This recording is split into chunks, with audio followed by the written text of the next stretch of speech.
안녕하세요. 평범한 50대 초반의 주부, 정미숙이에요. 오늘 제가 들려드릴 이야기는 얼마 전 저희 가족에게 벌어졌던 한바탕 소동에 관한 거랍니다. 지금 생각하면 웃음만 나오지만요. 저희 집에는 22살의 사랑스러운 딸 수아가 있어요. 늘 K-팝 아이돌 영상을 보거나 친구들과 메시지를 주고받으며 깔깔대던 정말 딱 그 나이 또래의 평범한 아이였죠. 그런데 두어 달 전부터 수아의 행동이 조금씩 달라지기 시작했어요. 스마트폰 대신 태블릿을 손에 들고 밤늦게까지 무언가에 골똘히 집중하고 있더라고요. 처음엔 그냥 그러려니 했어요. 하지만 시간이 지날수록 제 마음속에 작은 불안감이 싹트기 시작했어요. 수아가 태블릿을 보며 혼잣말을 할 때마다 제 귀에 유독 날카롭게 꽂히는 단어가 있었거든요. 바로 윤 팀장님이었어요. 와, 윤 팀장님은 정말 최고야. 라거나 어쩜 그렇게 꼼꼼하고 멋있을까. 같은 감탄사들이었죠. 심지어 다른 남자애들이랑은 차원이 달라 라는 말까지 들었을 땐 심장이 덜컥 내려앉는 것 같았어요.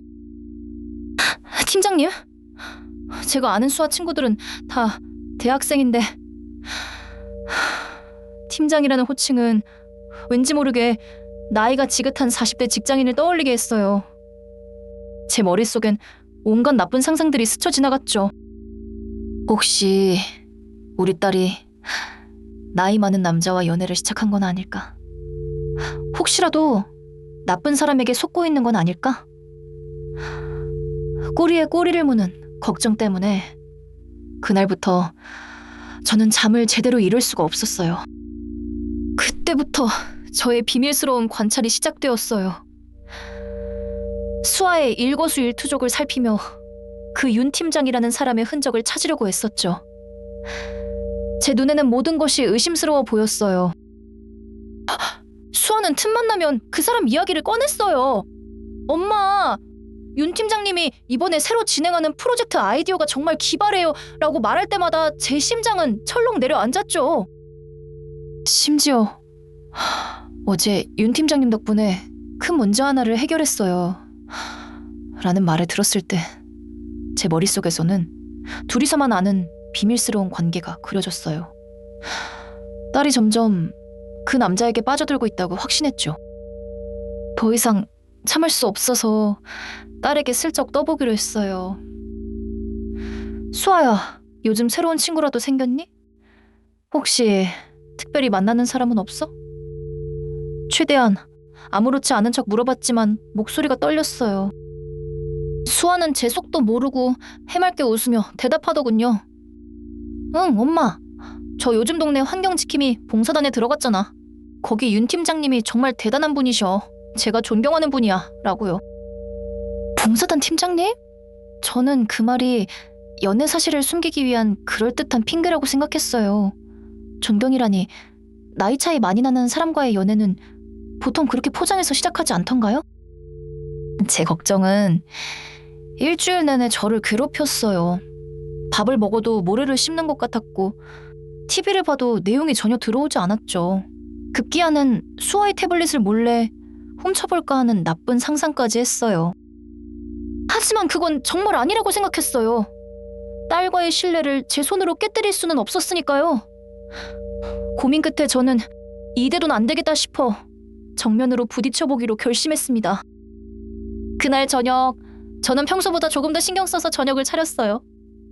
그리고 마주 앉은 수아의 얼굴을 보며 어떻게 말을 꺼내야 할지 마음속으로 수백 번도 더 연습하고 있었죠. 마음이 너무 복잡해서 남편에게 털어놓을까 고민도 했어요. 하지만 괜한 걱정을 끼치고 싶지 않았고 또 이건 엄마인 제가 먼저 해결해야 할 문제라고 생각했죠. 혼자서 끙끙 앓을 수밖에 없었어요. 이런저런 생각을 하다 보니 어느새 수아가 식사를 거의 마쳐가고 있었어요. 지금이 아니면 또다시 말할 용기를 내지 못할 것 같았어요. 저는 떨리는 마음을 다잡고 입을 열었습니다. 제 머릿속은 온갖 부정적인 시나리오로 가득 차 있었어요.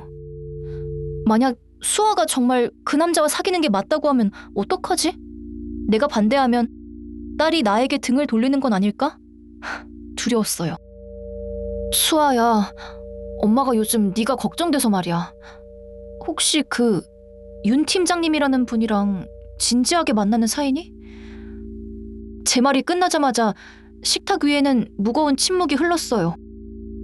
제 말을 들은 수아는 처음에는 이게 무슨 소리인가 하는 듯 멍한 표정을 짓고 있었어요. 저는 그 순간을 1분처럼 길게 느끼며 딸의 다음 말을 초조하게 기다리고 있었죠. 잠시 후 수아의 얼굴에 점점 웃음기가 번지더니 이내 박장대소를 하며 웃기 시작했어요. 너무 크게 웃어서 눈물까지 글썽일 정도였죠. 저는 영문을 몰라 딸의 얼굴만 쳐다봤어요. 엄마! 지금 무슨 오해를 하시는 거예요? 윤 팀장님은 우리 환경지킴이 봉사단 단장이시라고요. 39이시고 결혼도 하셨고 아들도 한 명 있으세요. 수아가 웃으며 설명하기 시작했어요. 수아의 설명을 듣는 순간 제 얼굴이 화끈거리는 게 느껴졌어요. 제가 그동안 혼자 얼마나 말도 안 되는 상상과 오해를 하고 있었는지 깨닫게 된 거죠. 정말 쥐구멍이라도 숨고 싶은 심정이었어요.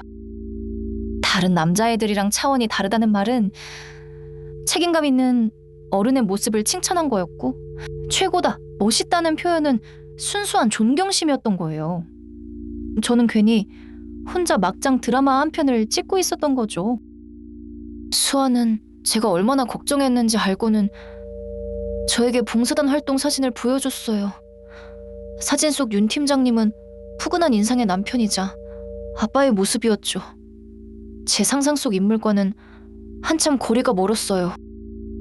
그날 밤 저는 수아의 방에 찾아가 진심으로 미안하다고 사과했어요.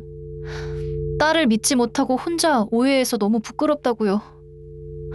수아는 괜찮다며 오히려 제 손을 꼭 잡아주었답니다. 이번 소동을 겪으며 저는 큰 교훈을 얻었어요. 엄마의 걱정은 때로 너무 앞서 나가서 아이의 순수한 마음을 오해하고 상처를 줄 수도 있다는 것을요. 정말 중요한 건 믿음이었는데 말이에요. 그 후로 저는 수아의 이야기에 더 귀를 기울이게 되었어요. 먼저 판단하고 걱정하기보다 딸의 세상을 있는 그대로 이해하려고 노력하게 됐죠. 그게 부모가 해야 할 가장 중요한 일이 아닐까요? 괜한 걱정 대신 믿고 지켜봐주는 것, 아이를 하나의 인격체로 존중하고 소통하는 것. 저처럼 혼자 오해하고 걱정하는 부모님들께 제 이야기가 작은 웃음과 교훈이 되었으면 좋겠어요. 여러분이라면 어떻게 하셨을까요? 댓글로 알려주세요. 구독과 좋아요는 큰 힘이 됩니다.